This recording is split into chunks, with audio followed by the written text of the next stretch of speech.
I want to tell you a story. God created people because he loves stories. So I'll tell you my story. My name is Stuart, and I'm a New York Jew. I'm proud to say I'm born in Flatbush, which next to being born in Israel is the second best thing. I grew up at the intersection of the Christian and Jewish worlds because my father was from a very Orthodox family. My mother was the sixth child in a Sicilian family, and his family was just plain thrilled, as you can well imagine.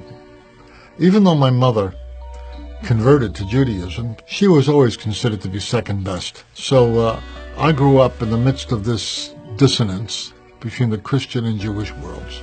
And my whole religious mentality at that time was, when we all drop dead, we'll find out who was right.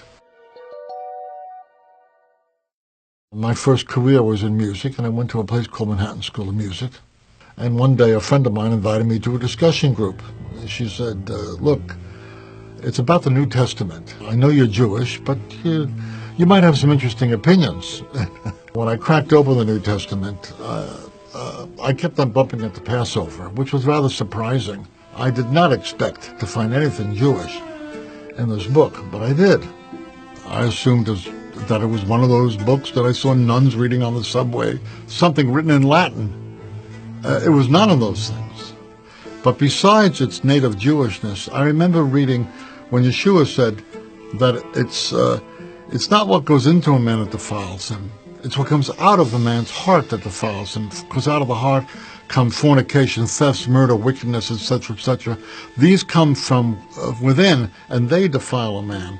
And I remember when I read that, it made so much sense to me that the problem of evil in the world is not out there in the air, in the ozone, in the system. The problem of evil comes from the heart of man. Eventually, in the course of my reading this book, Yeshua said this, I have come that you might have life and have it more abundantly. And that blew me away. And it was extraordinary to me that Yeshua's words directly addressed my own felt need. When you pop open the scriptures, you pop open our Torah, or the Tanakh, the Jewish Bible, on every page you find people who are interacting with God in the context of a living relationship. What do I mean when I talk about having a relationship with God and relationship with God through Yeshua? What is this relationship stuff? And I've got to use a word that many people don't like to use, and that word is experience. That's what I mean by relationship. It's an experiential linkage with the living God. So I would ask people, where is the God of Abraham, Isaac, and Jacob? Where is the God to whom the patriarchs and the matriarchs talked, who had this two-way relationship? And are you interested in pursuing the possibility of this two-way relationship being a reality in your life? In my experience, and the experience of many people I know, to our astonishment, when we encountered Yeshua of Nazareth and began to think of him in a different way than we had been brought up to think of him, we all of us discovered that this two-way relationship came alive. Yeshua said of himself something. He said, I am the door. Now, many people treat Yeshua like he's the exit from Jewish life. I think that's wrong. He is the door, for me, into a more passionate engagement with Jewish life, and also a total passionate engagement with the God of Abraham, Isaac, and Jacob.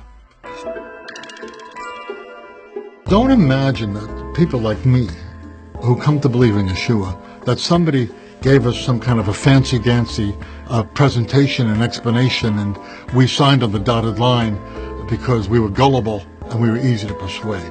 That's not the way it goes. What's missing from that scenario is the element of encounter. Moses had his burning bush. Abraham had God saying, Lech lecha, leave the land of your birth and go to the land I will show you. These great patriarchs and matriarchs of Israel had experiences with God, sometimes spaced apart by many years, but they kept on following God because they could not deny their experience. Each of us, in the context of our own lives, has encountered God in a way that we didn't encounter him before, in a way that we cannot ignore without denying ourselves. I'm talking about transformational experiences that move our lives forward. I'm not telling you to make my experience your experience. I'm telling you that God will give you experiences of himself that are sufficient for your belief. I can't really explain it to you in a way that your experience can, but if you can come to the point where you can say, what if it is true? Then just maybe you will taste and see. But when the most remarkable person who ever lived says, I've come that you might have life and have it more abundantly, then you got to take a second look. I did, and I'm finding that that life is more abundant. It's life with a capital L, and it's very different from life without him. Trust me. Better yet, trust him, don't trust me. Taste and see.